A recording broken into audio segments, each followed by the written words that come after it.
जिसका सफर छत तक हो वो सीढ़ी की तलाश करे, हमारा तो आसमान है, हम अपना रास्ता खुद बनाएंगे। नमस्कार दोस्तों, मैं सचिन शुक्ला आपके अपने चैनल अजय एजुकेशन क्लासेज में आप लोगों का स्वागत करता हूं। आज हम लोग देखेंगे पॉलिटेक्निक के बारे में। बहुत सारे बच्चे पॉलिटेक्निक का फॉर्म डाल रहे हैं, बहुत सारे बच्चे पूछते सर पॉलिटेक्निक होता क्या है। तो आज हम डिस्कस करेंगे बेटा पॉलिटेक्निक के ऊपर कि पॉलिटेक्निक क्या होता है। पॉलिटेक्निक जो होता है बेटा, देखो यहाँ पे हम लिखे हैं टॉपिक वाइज पॉलिटेक्निक क्या होता है। पॉलिटेक्निक बेटा एक जूनियर इंजीनियर के टाइप का होता है।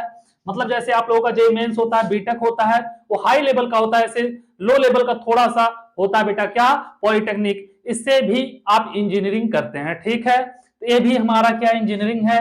क्वालिफिकेशन क्या है बेटा इसका फॉर्म डालने के लिए, अगर क्वालिफिकेशन क्या चाहिए, क्वालिफिकेशन क्या पूछता है बाबू, तो इसके लिए आप या तो 10th या तो 12th पास होना चाहिए या पेयरिंग में हो तो भी हो जाएगा। तो क्या होना चाहिए बेटा 10th और 12th पास आउट होना चाहिए आपका क्वालिफिकेशन, और कुछ नहीं, ठीक है।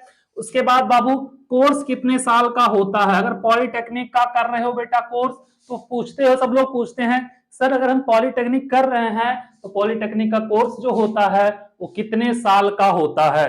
तो बेटा आप लोगों को बता दें जो पॉलिटेक्निक का कोर्स होता है ये 3 साल का होता है। कितने का होता है, 3 ईयर का होता है बेटा पॉलिटेक्निक का कोर्स। और इसके लिए 10th और 12th पास आउट होना, 10th वाले भी भर सकते हैं बेटा, और जो 12th पास हुए हैं पेपर दिए हैं वो भी फॉर्म भर सकते हैं, ठीक है। और उसके बाद एडमिशन कैसे होता है बेटा, एडमिशन इसके लिए आप एंट्रेंस एग्जाम दोगे। क्या दिया है एडमिशन, इसके लिए बेटा आप लोग एंट्रेंस एग्जाम दोगे। उसके बाद जैसा उस पर नंबर उठेगा, मेरिट बनेगा, उस हिसाब से आपको कॉलेज मिलेगा। देखो बाबू इसमें एडमिशन क्या होता है, सरकारी कॉलेज में भी होता है, अर्ध सरकारी में भी होता है और प्राइवेट में भी होता है। सरकारी में भी होता है, अर्ध सरकारी में भी होता है और प्राइवेट में होता है। लेकिन जो बेटर माना जाता है वो सरकारी कॉलेज माना जाता है, अच्छा जो माना जाता है वो सरकारी कॉलेज माना जाता है। रैंक अच्छा मिल गया, आप लोगों का अच्छा नंबर उठ गया तो आप लोगों को सरकारी कॉलेज मिल जाएगा और आप लोगों का एडमिशन हो जाता है। नहीं तो प्राइवेट कॉलेज में भी होता है एडमिशन, प्राइवेट कॉलेज से भी पॉलिटेक्निक होता है। उसके बाद बाबू फीस कितनी होती है, मतलब फीस कितनी है पॉलिटेक्निक की जो करते हैं बेटा उसकी फीस कितनी लगती है, भी आप लोगों को टेंशन रहता है क्योंकि सबकी फैमिली एक जैसी नहीं होती है, सबके पास बैकग्राउंड अच्छा नहीं होता है। क्या होती है बाबू, अगर आप मेहनत कर रहे हो अच्छे से, अभी से पढ़ रहे हो, एंट्रेंस एग्जाम दिए, अच्छा नंबर आ गया, सरकारी कॉलेज मिल गया, तो मैक्सिमम आपका 10,000 रुपए तक का बेटा फीस लगता है। कितना लगता है, 10,000 रुपए के आसपास लगता है। लेकिन बाबू अगर यही आप प्राइवेट से करोगे, क्या करोगे, प्राइवेट से करोगे, तब बाबू अलग अलग स्कूल का, अलग अलग कॉलेज का अलग अलग होता है, तब 50,000 से 60,000, 70,000 भी लग सकता है, क्योंकि हर एक जगह का अलग अलग फीस होता है, ठीक है बेटा। तो आप लोग मेहनत करो कि कहीं ना कहीं सरकारी कॉलेज मिल जाए आप लोगों का, क्योंकि सरकारी कॉलेज का अच्छा डिमांड होता है और फीस भी ज्यादा नहीं लगता है, ठीक है बेटा। उसके बाद इसमें कौन कौन सा सिलेबस होता है, तो सिलेबस बेटा जो होगा इसमें कौन कौन सा सिलेबस होता है या बेटा जो करते हैं इससे बाबू आप लोग क्या कर सकते हैं, सिविल इंजीनियरिंग कर सकते हैं, मैकेनिकल कर सकते हैं, कंप्यूटर का कर सकते हैं, इलेक्ट्रिक कर सकते हैं, जो आप लोगों को बेटर लगे, जो अच्छा लगे वह आप कर सकते हैं। अलग अलग ट्रेंड होता है इसका बेटा, जिस ग्रेड से आप करना चाहे वो कर सकते हैं, ठीक है। जो आपका मन करे वो चूज करें, उससे करें। उसके बाद बाबू एंट्रेंस एग्जाम का जो होता है सिलेबस वो क्या है, इसके लिए बाबू आपको 10th तक का क्या पता होना चाहिए, मैथ और फिजिक्स और क्या बेटा केमिस्ट्री। 10th तक का मैथ फिजिक्स, मतलब 10th का 9th और 10th का सिलेबस अच्छे से पढ़ा होना चाहिए, आप पेपर अच्छे से क्वालिफाई कर जाओगे, ठीक है।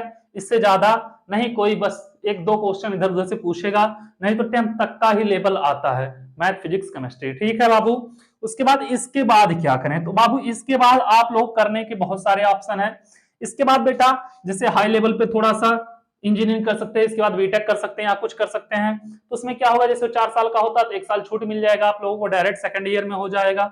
नहीं तो क्या होता है, जब लास्ट ईयर में होते हो इसमें पॉलिटेक्निक में, तो कई सारे प्राइवेट कंपनी से या गवर्नमेंट कंपनी से, किसी भी कंपनी से नोटिफिकेशन आता रहता है कि आप लोग जाओ वहां पे इंटरव्यू दो, शायद आपका सिलेक्शन हो जाए। ऐसे भी बहुत सारा हो जाता है, जब सरकारी कॉलेज में तो अधिकतर आते हैं ऐसे, तो जाते हैं, अगर इंटरव्यू देते हैं तो सिलेक्शन हो जाता है।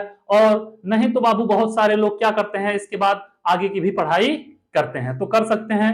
उसके बाद बाबू क्या सैलरी कितनी मिलती है, तो सैलरी बाबू पॉलिटेक्निक करने के बाद बहुत ज्यादा तो नहीं मिलता है, स्टार्टिंग 10,000 से लेके बेटा 20,000 के बीच में ही अधिकतर मिलता, बहुत कम लोगों को रेयर केस में इससे ज्यादा स्टार्टिंग मिलती है। ठीक है, तो उम्मीद करता हूं ये सब आपको अच्छे से समझ में आया होगा।